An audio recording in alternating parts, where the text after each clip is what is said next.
Assalamualaikum friends, today we'll discuss how to fix Facebook reminder notification not working problem. When someone sees your offer on Facebook and chooses to save it, it will be saved to their offer bookmark. Then they will automatically get notifications about your offer before it expires. What kind of reminder they get depends on your offer. Many times it is seen that the Facebook reminder does not work properly. Maybe reminder options are off. Watch the full video for how to turn it on.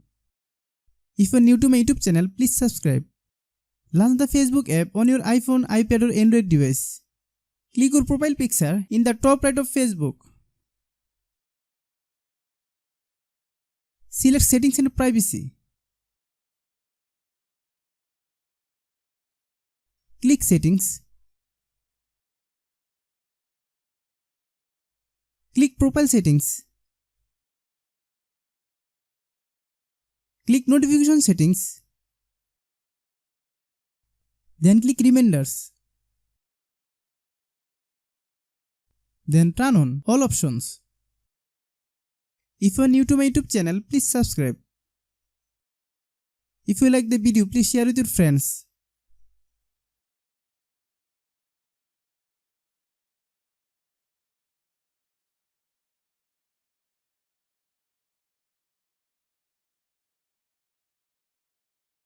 Thanks for watching.